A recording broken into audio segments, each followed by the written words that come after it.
के खुदा ही बदल लेते हैं महाराज। बोले माला की कमी है, माला मिल जाए तो सुदामा माली नामक एक भक्त रहता था भगवान का। भगवान सुदामा माली के घर गए, उसने माला पहना करके भगवान का स्वागत किया। थोड़ा और बढ़े महाराज, तब एक कंस की दासी थी जिसका नाम था त्रिवक्त्रा, जिसको कुब्जा कहते हैं महाराज। उससे पूछा, हे सुंदरी देवी आप कौन हैं? जानते हैं महाराज, धोबी ने कहा मैं कंस का धोबी हूँ। किंतु इसने जानते हो क्या कहा? दास्यस्म्यहं सुंदर कंस सम्मता त्रिवक्त्रनामा हिनुलेपकर्मणि मद्भावितं भोजपते रतिप्रियम् विना युवां तोऽन्यतस्तदर्हति। यदि दास्यास्म्यहं प्रभु, मैं तो आपकी दासी हूँ। और यह चंदन कहाँ ले जा रही हैं आप? बोले कि या तो राजा कंस के लिए ले जा रही हूँ, लेकिन गोविंद अगर आप कहें तो आपको ही हम पहले अर्पित करते हैं। भगवान ने चंदन की याचना की महाराज, और भगवान खड़े हो गए। बगल में सभी ब्रजवासी आनंद लेते, अरे कन्हैया बढ़िया जोड़ी मिल गई तेरी महाराज, तू भी 3 जगह से टेढ़ा और ये भी 3 जगह से टेढ़ा, बढ़िया जोड़ी मिल गई महाराज। भगवान लीला करने लगे। जैसे ही चंदन अर्पित किया कुब्जा ने, भगवान ने अपने दाहिने पैर के अंगूठे से दबाया कुब्जा को, एक हाथ कमर पे लगाया और एक हाथ यहाँ पर लगाया महाराज। ब्रजवासी सोचने लगे या क्या कर रहा है कन्हैया, तेरा वृंदावन नहीं है या मथुरा, यहाँ बहुत मार पड़ेगी तुमको। किंतु भगवान ने जैसे ही झटका लगाया महाराज, वह नव सुंदरी बनकर के प्रकट हो गई और भगवान की स्तुति कर रही है। भगवान थोड़ा और आगे बढ़े तो महाराज कंस के सभागार में पहुंच गए। वहां एक विशाल धनुष रखा हुआ था।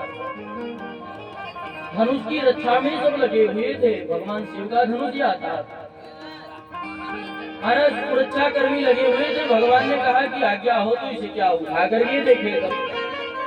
भगवान की अवहेलना करने लगे, हंसने लगे महाराज। अरे तू बाला छोटा सा धनुष उठाएगा, शिव धनुष उठाएगा, उसको हिलाने की सामर्थ्य नहीं है तेरे अंदर, तू उसको उठाएगा। और भगवान ने ही जैसे ही अवहेलना की, भगवान ने तुरंत धनुष को उठाया और 2 खंड कर दिए महाराज। कंस को पता चल गया महाराज। कंस बहुत घबरा गया, अब क्या होगा मेरा? क्यों? क्योंकि वरदान था कि जब तक धनुष सुरक्षित रहेगा तभी तक आप सुरक्षित है। स्वप्ने प्रेत स्पुंग खरयानम विसाधनम, उसको पूरे पूरे स्वप्न आने लगे महाराज। तो भूत प्रेत उसे बुला बुला करके आलिंगन करते हैं, गले लगाते हैं स्वप्न में। और कभी देखता है कि गधे पर बैठ करके वह दक्षिण दिशा की ओर जा रहा है महाराज। और कभी चलते समय उसको अपनी परछाई में छिद्र दिखाई पड़ता है महाराज। उसे हर काली काली वस्तु में ही काला काला कृष्ण नजर आ जाएगा। जल पीता है तो उसमें भी कृष्ण दिखाई पड़ते हैं, भोजन करता है तो उसमें भी उसे कृष्ण दिखाई पड़ते हैं। बड़ा ही भयभीत हो गया कृष्ण से। अपने द्वार पर एक विशाल काय हाथी, जिसका नाम था कुवलया पीड़ हाथी महाराज, द्वार पर सुरक्षा के लिए लगा दिया सुबह के लिए महाराज। इधर महाराज भगवान जैसे ही आए प्रातः काल और देखा कि कुवलया पीड़ हाथी है। और महाराज जैसे ही भगवान ने कहा हटाओ इस हाथी को, ऐसे द्वारपालों ने खोल करके अंकुश मार के और भगवान की ओर दौड़ा दिया हाथी को। और भगवान ने एक मुक्के का प्रहार किया और वहीं पर हाथी गिर गया और एक एक दांत फाड़ करके हमारे कन्हैया ने एक दांत ले लिया और एक दांत हमारे बलराम जी ने ले लिया। प्रवेश कर गए मुष्टिक और चारों नामक ये 2 दैत्य थे। युद्ध का मल्ल युद्ध का प्रस्ताव रखा गया। ब्रजवासी जो साथ में थे, नंद बाबा भी थे महाराज। सब तो क्रोध आ गया कि नन्हे नन्हे बालकों से इतने बड़े बड़े पहलवानों को आप लड़ा रहे हो, हम सब लड़ेंगे। किंतु गोविंद ने कहा कोई बात नहीं मामा जी, हमको स्वीकार है। दिव्य भयंकर मल्ल युद्ध होगा महाराज। और जो मुष्टिक नाम का दैत्य था उसका युद्ध श्री बलराम जी के साथ हुआ। चाणूर नामक दैत्य के साथ था मल्ल युद्ध भगवान के साथ हुआ। थोड़ी देर भगवान ने खेला उन दैत्यों के साथ, किंतु भगवान ने एक मुक्के का प्रहार किया तो चारूर का प्राणांत हुआ और इतने में बलराम जी ने भी देख लिया तो एक मुष्टिका का प्रहार किया तो उसका भी प्राणांत हो गया। हस्तां हस्तयोर्वत्वा पद्भ्यामेव पादयोः। इधर महाराज भगवान ने देखा,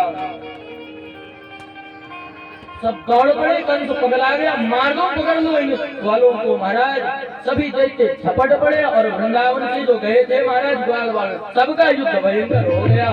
और दिव्य युद्ध हो रहा था कि इतने बीच में हमारे गोविंद ने छलांग लगाई और कंस के सिंहासन पर चढ़ गए। गोविंद ने पकड़ लिया, बाल चारों ओर घुमाया, याद दिलाया, कंस तूने इसी प्रकार मेरी माता के केस पकड़े थे और इसी प्रकार तूने पकड़ा और धक्का दिया, नीचे गिरा, बोले इसी प्रकार तूने कारागृह में डाला था।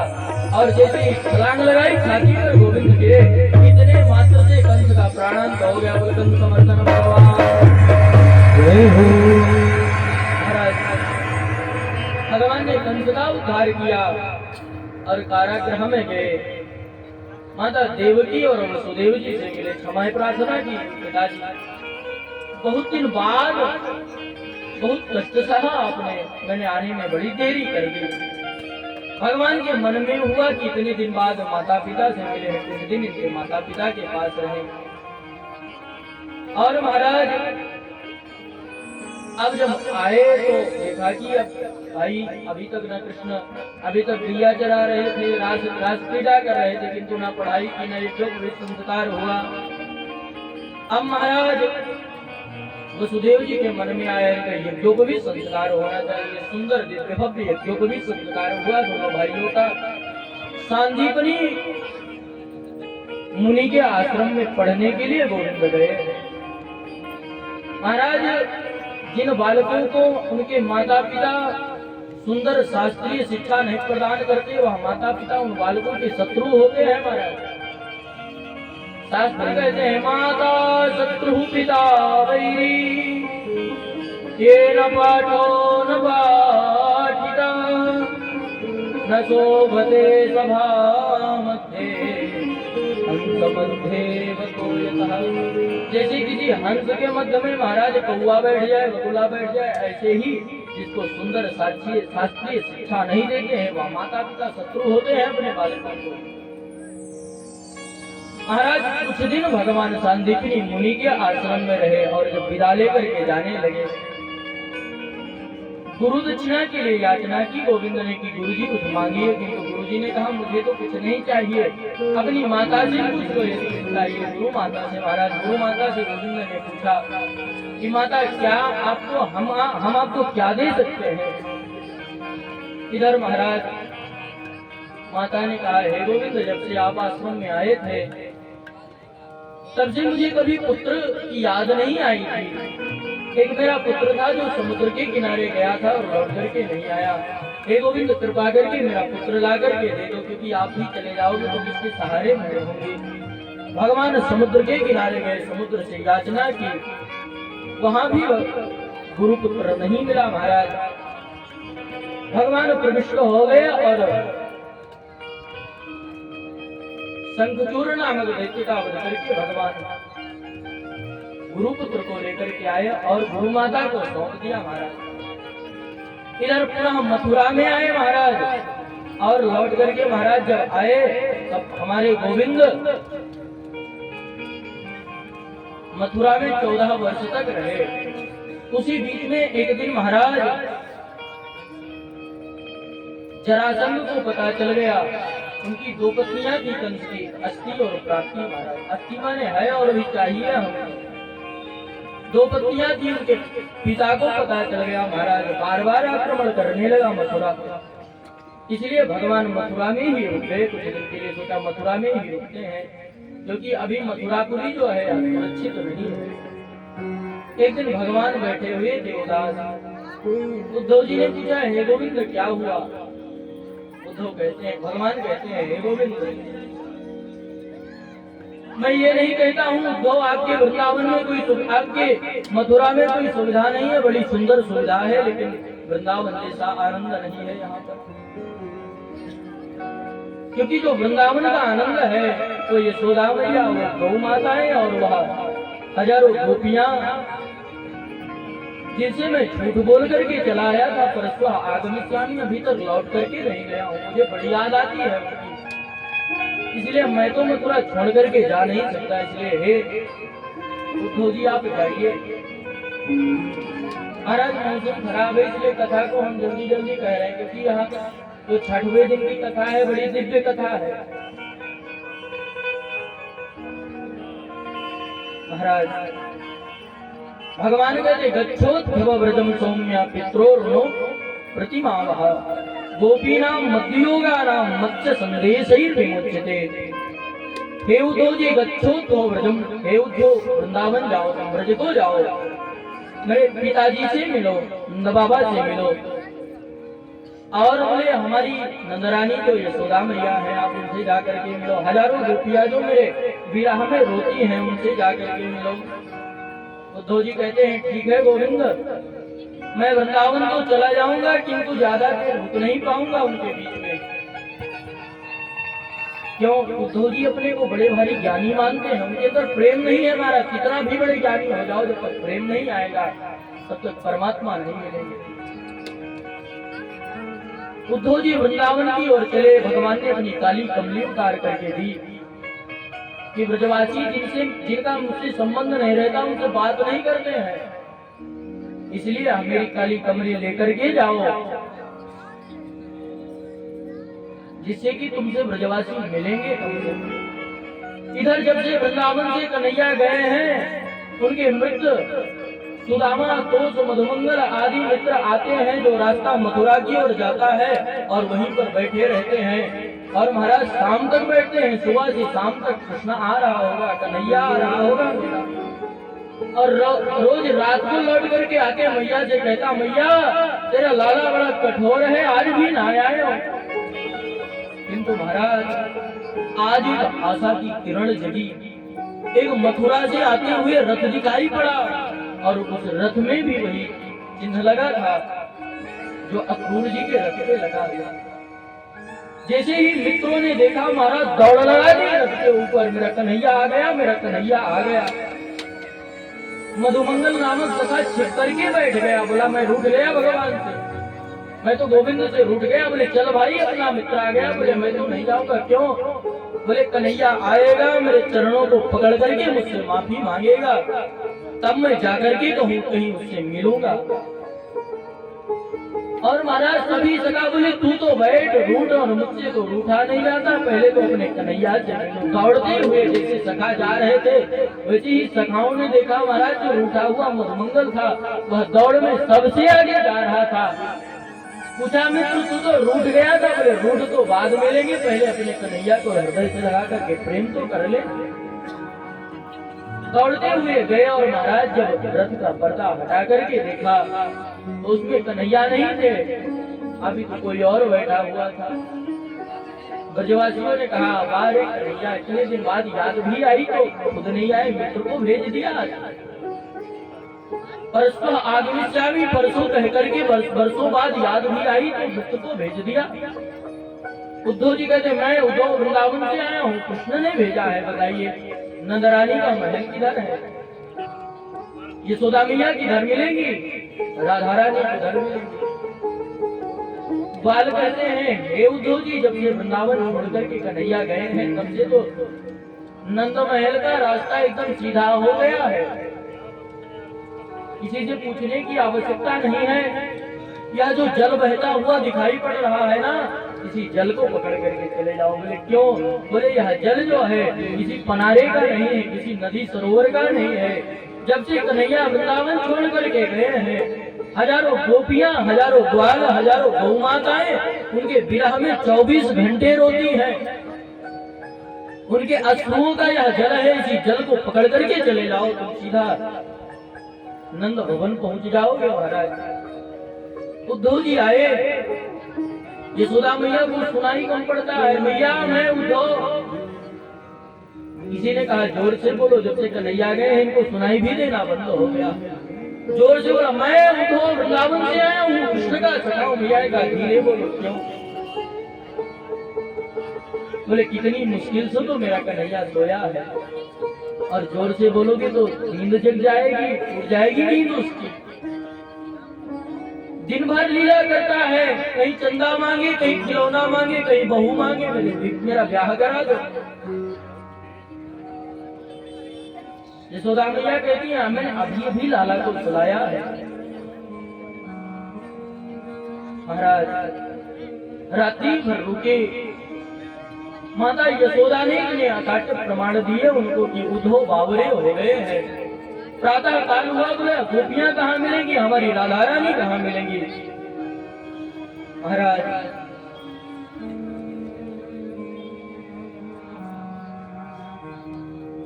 हमारे गोविंद की याद में इतनी गोपियां रो रही है। बोले कहाँ मिलेंगी राधा रानी, राधा रानी का मैं दर्शन करना चाहता हूँ। और राधा रानी का दर्शन करने के लिए जब गए तो यहाँ भी गोपियां गीत गाती है, सब भ्रमर गीत गा जाता है। मानो उद्धव को सुना रही है, कृष्ण का माध्यम बना करके भमरा आया है, काला काला घूम रहा है। गोपियां बड़ा सुंदर गीत गाती है। मधुपति तव बंधो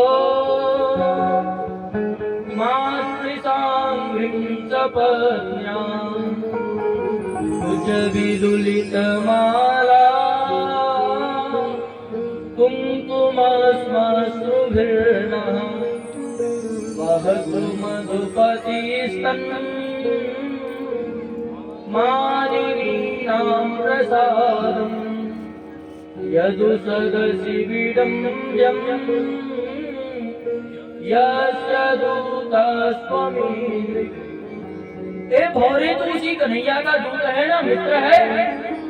जो कन्हैया पहले तो प्रेम करता है और प्रेम करने के बाद रोती विलकती हुई छोड़ करके चला जाता है, तो उसमें और उस कन्हैया में ज्यादा अंतर नहीं। तू भी काला वो भी काला, और तेरा भी काम वही है। पहले तो पुष्पों से मित्रता करता है, उनका रस लेता है, उसके बाद में छोड़ करके उड़ जाता है। अरे वो तो काला है, उसकी काला कथाएं भी काली है। विहौरी भेंदा विक्षुजरियाम चलती। कोई ब्राह्मण बालक घर छोड़ करके आश्रम में आता है पढ़ने के लिए और तेरी कथाओं को श्रवण कर लेता है। एक बार तो वह माता पिता घर को भूल जाता है और भिक्षुजरियाम चलती, भिक्षा मांग करके खाना पसंद करता है। इसलिए हे कन्हैया तेरी कथाएं घर को तोड़ती। गोपिकाएं भंवरे को सुना करके मानो उद्धव जी को सुना रही है। महाराज उद्धव जी आए, उद्धव जी कहती है गोपियां आप क्या समझती हैं कि वह तेरा कन्हैया क्या है? वह तेरा कन्हैया परमात्मा है। परमात्मा के हाथ पैर नहीं होते हैं, परमात्मा किसी का सगा नहीं होता है। गोपियां कहती है हे उद्धव जी आप कहते हो कि उन परमात्मा के हाथ नहीं होते तो गलबैया डाल करके उसने रास कैसे रचाया मेरे सामने। आप कहते हो उस परमात्मा के मुख नहीं होता तो मेरे सामने ही मुझसे मेरे घर में आकर के माखन मिश्री उसने कैसे खाई। आप कहते हो उस परमात्मा के चरण नहीं होते तो इसी वृंदावन में नंगे चरणों से गोचारण कैसे किया कन्हैया। उद्धव बावरे हो गए, कुछ बोल ना सके गोपियों के। उद्धव ने कहा गोपियों देखो वह परमात्मा है, ब्रह्म है, उसका ध्यान लगाओ, चिंतन करो। गोपियां कहती है वह परमात्मा ही मेरे ब्रज का, मेरे हृदयेश्वर है, मेरे प्राणेश्वर है, उनके बिना मैं जी नहीं सकती। महाराज हमारे वृंदावन में कहते ऊधो सूधो है चलो सुन गोपिन करीबान ज्ञान बजाई डुम डुमी प्रेम बजायो। उद्धव का ज्ञान महाराज बावरा हो गया, गोपियों का प्रेम विजय प्राप्त हो गया। गोपियां कहती हैं अरे उद्धव हमें ज्ञान की न पढ़ाना, हम प्रेम दीवानी है, वो प्रेम दीवाना, प्रेम दीवानी है, वो प्रेम दीवाना। हमें ज्ञान की है, हमें ज्ञान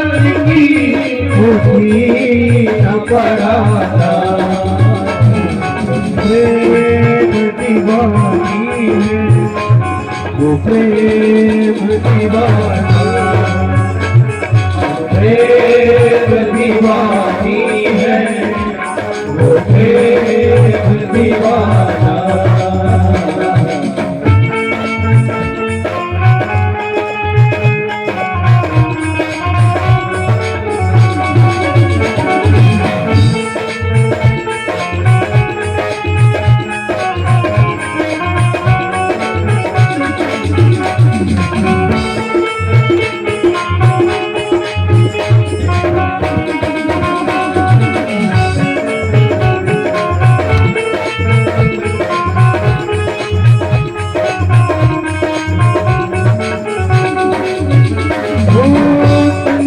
जीवन श्याम श्याम हमारा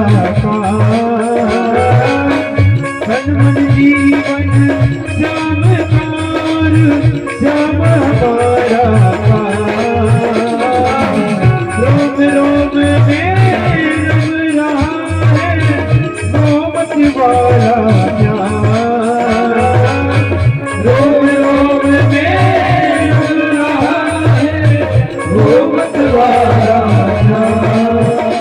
इस तन में अब योग का, इस तन में अब योग का कोई ठिकाना, इस तन में अब योग का कोई ठिकाना।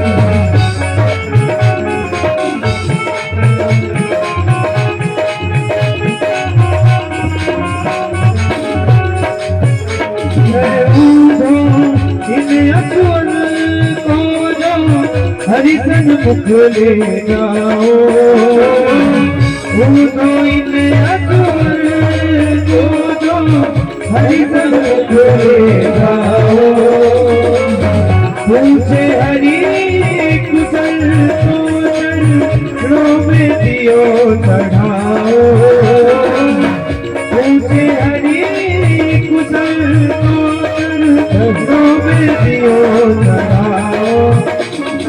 योगी इस प्रेम का, योगी इस प्रेम का ये दोष नजराना, योगी इस प्रेम का ये दोष नजराना। हमें ज्ञान की, हमें न कराना, प्रेम दीवानी है, वो प्रेम दीवाना, वो प्रेम दीवानी है, वो प्रेम दीवाना, वो प्रेम दीवानी है, वो प्रेम दीवाना, प्रेम दीवाना, प्रेम दीवाना। हरि राम जय हो।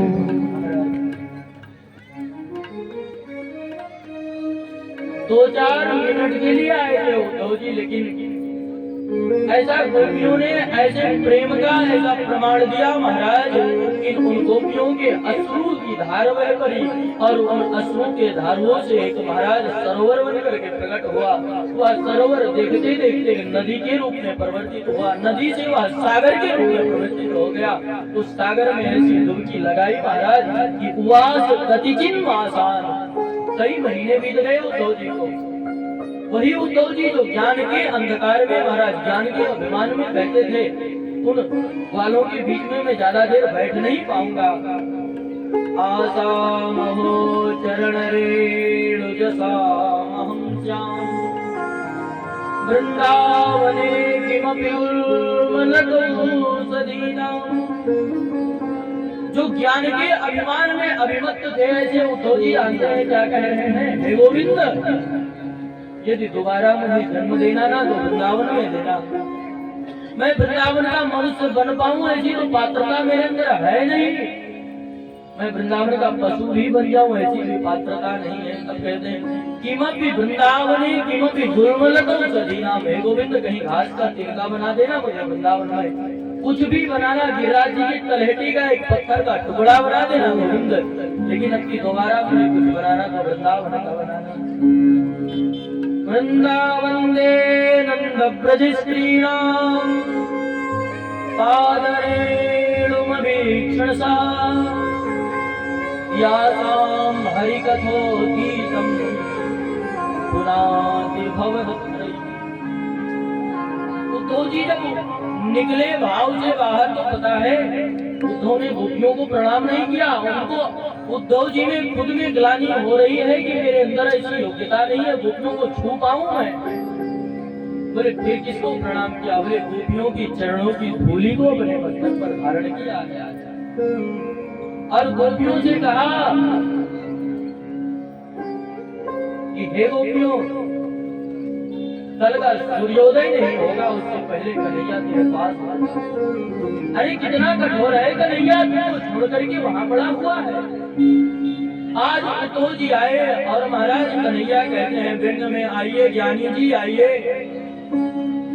भगवान की तो लीला थी महाराज, आइए ज्ञानी जी। उद्धव जी कहते बात न कर मेरे से। बोले क्यों? बोले कितना कठोर है रे कन्हैया, हजारों गोपिकाएं हजारों गौमाताएं इतना प्रेम करनी है तुमसे और तुम यहाँ। चलो अभी चलो, मैंने वचन दिया है गोपियों को कि मैं प्रातः सूर्योदय से पहले तुझे लेकर के आऊंगा। किंतु भगवान ने कहा उद्धव एक बार आंख तो बंद करके खोलो। जैसे ही उद्धव ने आंख बंद करके खोला तो देखा भगवान के वामांग में श्री राधा रानी विराजमान है। हजारों गोपियां घेर करके खड़ी हुई है। महाराज भगवान कहते हैं तुमको क्या लगता है उद्धव कि कभी राधा रानी भी मुझसे अलग होती है क्या? या गोपियां भक्त मेरे तो हृदय में विराजमान होते हैं।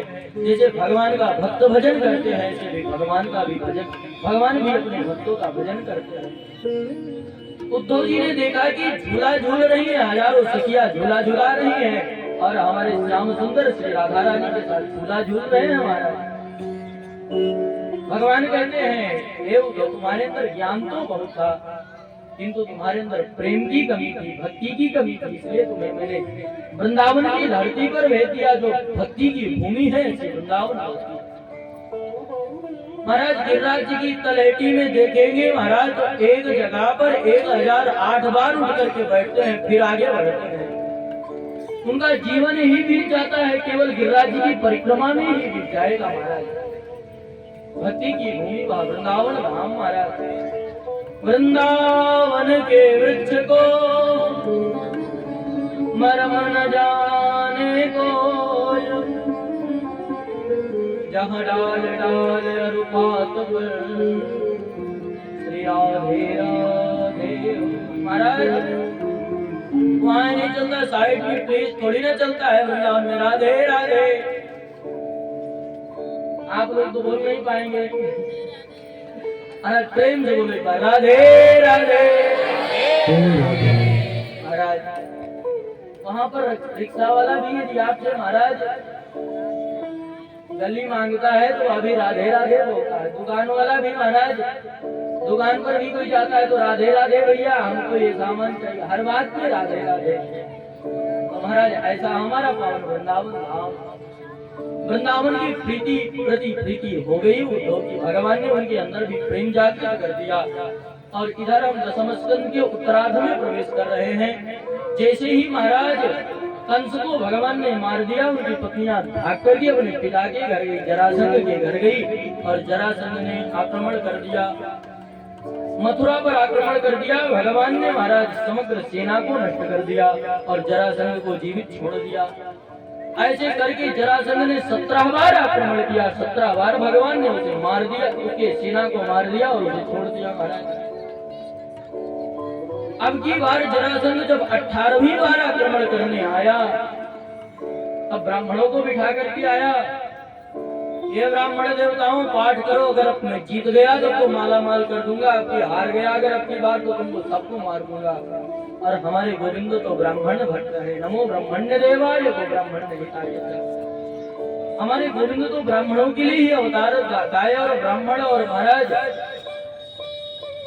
गोविप्रा नहीं है, पृथ्वी के प्रत्यक्ष देवता है, ब्राह्मणों के अनन्य भक्त है भगवान। इसलिए भगवान अब की बार रण छोड़ करके भाग गए। तो राम जी ने कहा क्या कर रहे हो कन्हैया, क्या कहेंगे लोग कि भाग गया कन्हैया? बोले हमारे तो इतने नाम है महाराज, मुर नामक देते तो हमारा मुरारी हो गए, और महाराज यदि हम रण छोड़ करके भाग जाएंगे तो हमारा नाम एक रणछोड़ भी पड़ जाएगा महाराज। और महाराज बोले कि हम भाग जाएंगे तो मथुरावासी तो महाराज इनका क्या होगा मथुरावासियों का? बोले हमने उसका भी निर्माण कर दिया है, समुद्र के बीच टापू में मैंने द्वारिकापुरी का निर्माण कर दिया है। इधर महाराज निर्जगाम परद द्वारा पद्ममाली निराजिभा, इधर भगवान गोविंद महाराज दौड़ पड़े और भाग पड़े महाराज। और इधर जैसे ही गोविंद दौड़े और काली यवन ने उसका भगवान का पीछा कर लिया। एक मुचकुंद नामक एक राजा हुए जो देवासुर संग्राम में युद्ध किया महाराज। जब युद्ध जीत गए देवता तब बोले प्रभु अब मैं सोना चाहता हूँ, आराम से मैं बहुत थक गया हूँ। तो बताया जाकर के तुम गुफा में, इस गुफा में सो, और जो तुम्हें तुम्हारी निद्रा को भंग करेगा वह तुम्हारी दृष्टि मात्र से जल करके भस्म हो जाएगा। गोविंद दौड़ते हुए आए और मुचकुंद को अपना पीतांबरी वस्त्र उड़ा दिया और गोविंद जाकर के छिप गए।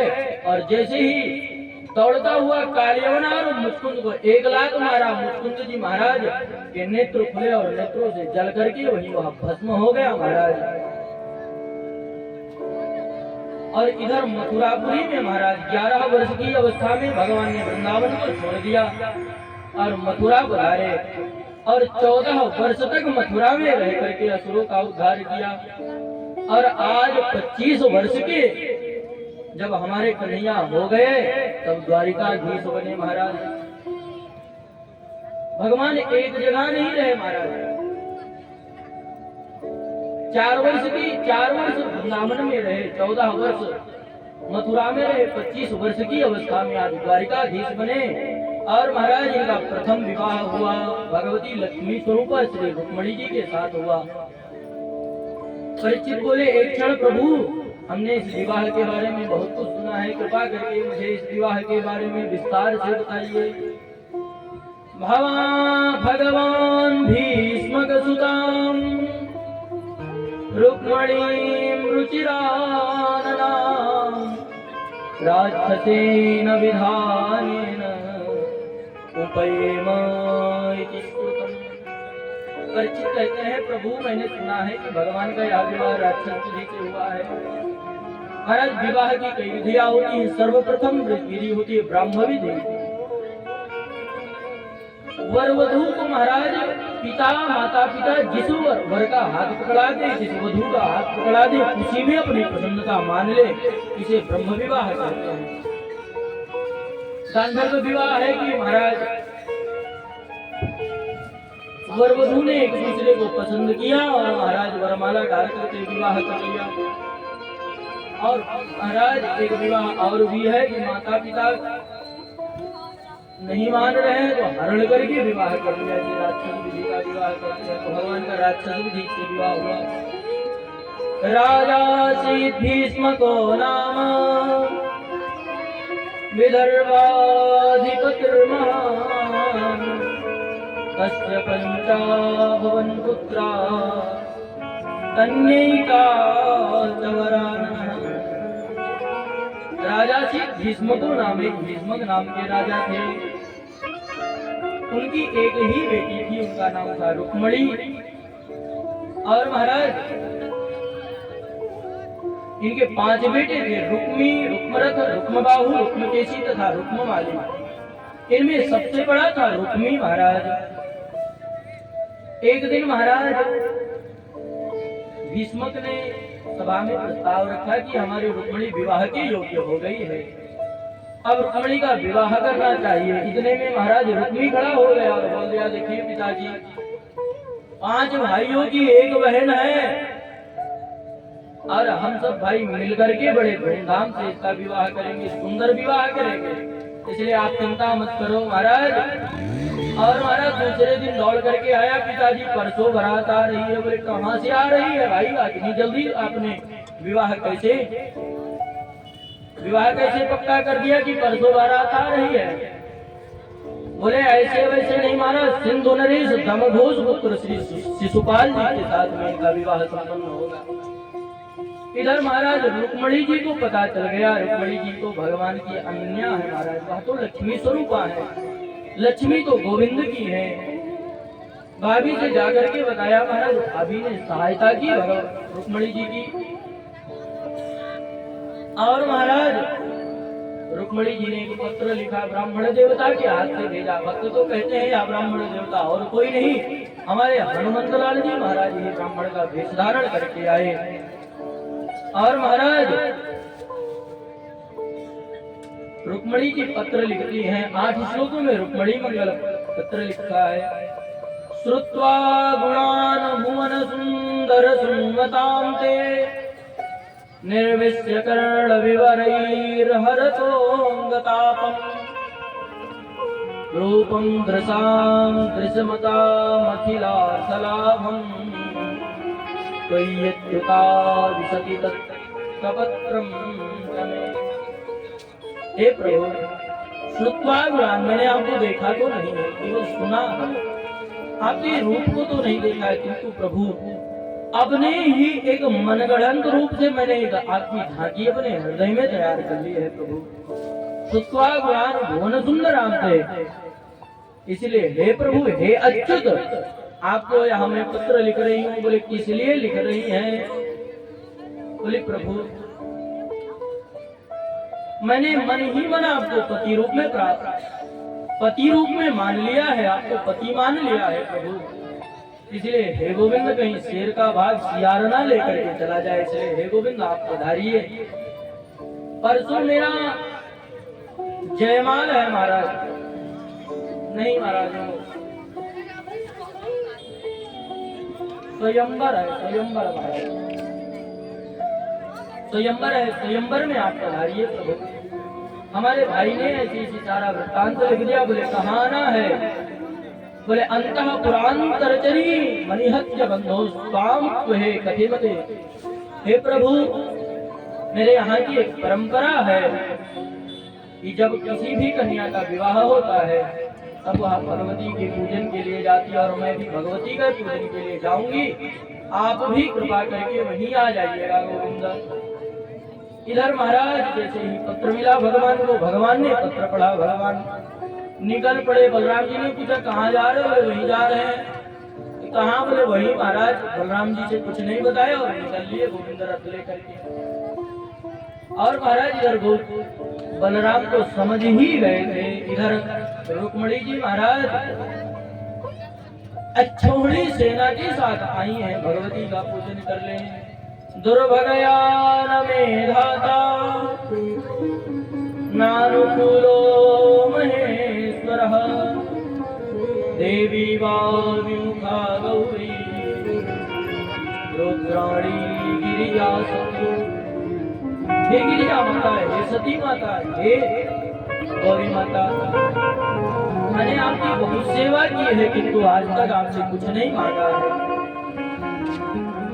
किंतु हे भगवती, मैं आज आपसे मांगती हूँ, मैं आज आपसे कृष्ण को मांगती हूँ। कृपा करके देवी आप मुझे कृष्ण को प्रदान करिए। वाम उरुर भुजो नेत्र मस्फुरन प्रिय भाषा। महाराज उनका वाम नेत्र जो है फड़कने लगा, मतलब बायां नेत्र फड़कने लगा महाराज। पुरुषों का यदि दाहिना नेत्र फड़के तो उसे शुभ माना जाता है, और माताओं का यदि बायां नेत्र फड़के तो उसे शुभ माना जाता है। महाराज इधर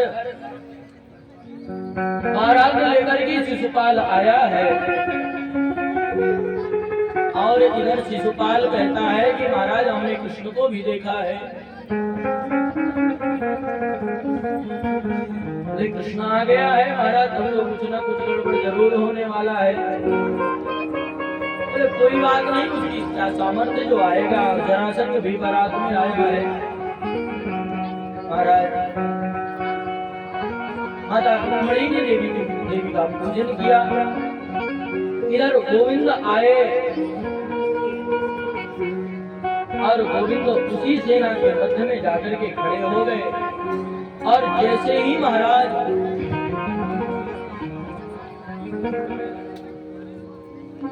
रुक्मिणी जी पूजन करके बाहर आई, उसी सेना के मध्य में सोचा कि पहचानूंगी कैसे। और जैसे ही मन में आ सोचा कि हाथ में फूल लिए गोविंद घुमाते हुए चले आ रहे हैं महाराज। रुक्मिणी जी पहचानते ही रही, हाथ घुमा दिया, हम ही हैं महाराज। रुक्मिणी जी ने पहचान लिया गोविंद को।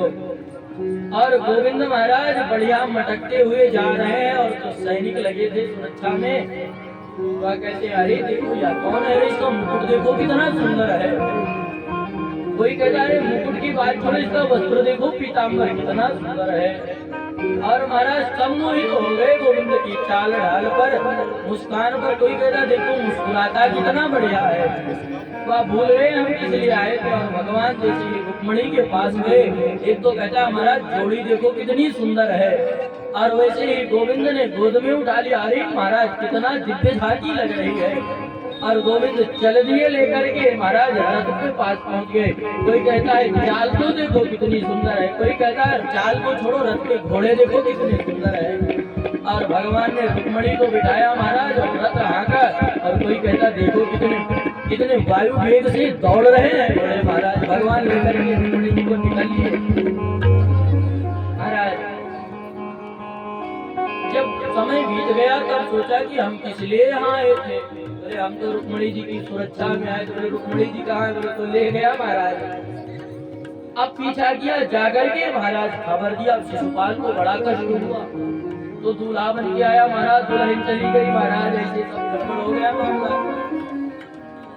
जरासंध ने समझाया कि मित्र कोई बात नहीं है, मैं भी तो कृष्ण से 17 बार हार चुका हूँ, लेकिन हमने कभी हमने आत्मविश्वास अपना थोड़ी ना कमजोर किया है। शिशुपाल कहता है हमसे बड़े बड़े निर्लज्ज पड़े हुए हैं यहाँ पर, हम भी थोड़ा निर्लज्ज हो जाएंगे तो कोई बात नहीं है। इधर गोविंद लेकर के चले, रुक्मी ने पीछा कर लिया गोविंद के रथ का। गोविंद ने रुक्मी को पकड़ लिया और भयंकर युद्ध हुआ महाराज। जब रुक्मी को मारने के लिए भगवान उद्यत हुए तो रुक्मिणी जी ने पकड़ लिया, हे प्राणनाथ जी ने छोड़ दीजिए, मेरा भाई है। किंतु भगवान ने उसके महाराज आधे मुंह काट दिया, आधे बाल काट दिया और रथ के चक्के में बांध लिया महाराज। चल दिए आगे से बलराम जी आ गए। बलराम जी ने डांटा, महाराज जब बड़े गलती करे तो छोटे गलती करे तो बड़ों को डांटना चाहिए। बलराम जी कहते क्या कर रहे हो? साले साहब को बांध लिया, खुलवाया और माफी मांगा महाराज। इधर महाराज रुक्मी नहीं माना, भयंकर युद्ध हुआ।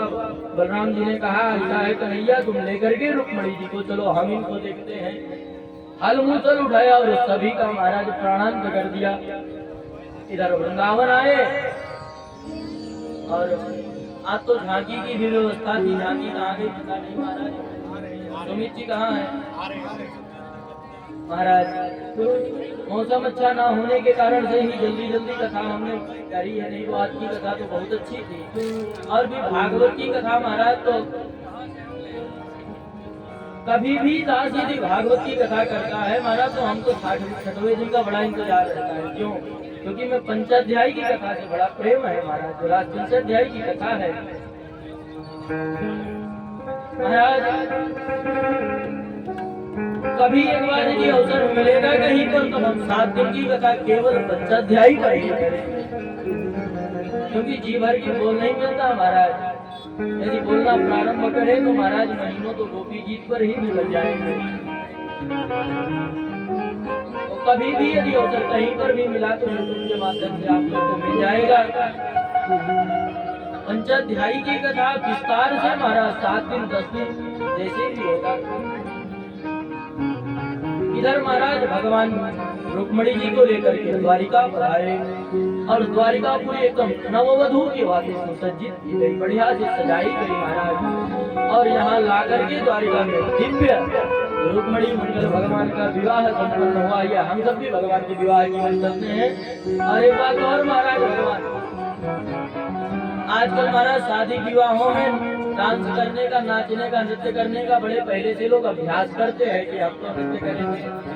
और तो बात सुन दो महाराज, विवाहों में कई लोग ऐसे भी देखे जाते हैं कि बढ़िया से मदिरा पान किए हैं और पता चला जनरेटर चल रहा है हमारा, ठक ठक ठक, उसी भाव में नाच रहे हैं, उसी को म्यूजिक समझ के नाच रहे हैं महाराज। और जो संसार में नाचता है उसे तो संसार में ही नाचना पड़ता है, तो भगवान के विवाह में भी नाचता है, उसे चौरासी में नाचना नहीं पड़ता है। इसलिए आप सभी लोग भाव से नृत्य करते हुए भगवान के विवाह की ओर चलते हैं। आइए भगवान के विवाह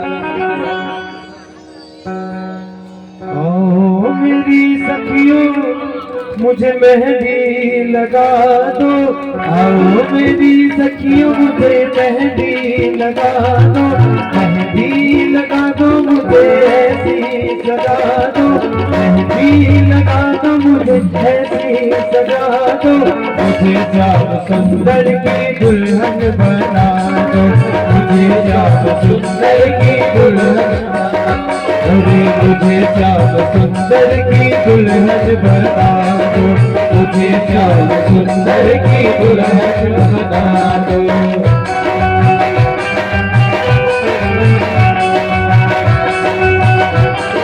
भगवान की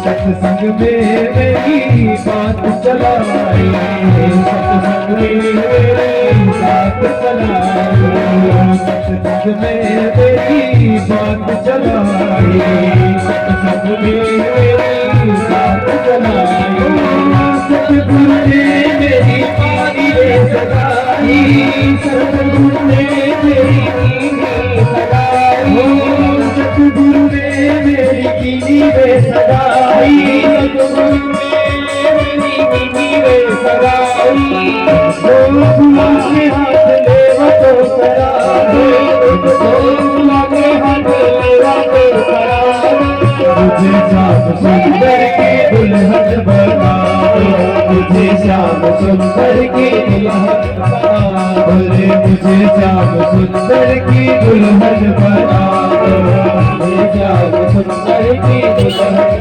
श्याम सुंदर भगवान की।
जोड़ी का जवाब नहीं, की जोड़ी का जवाब नहीं, की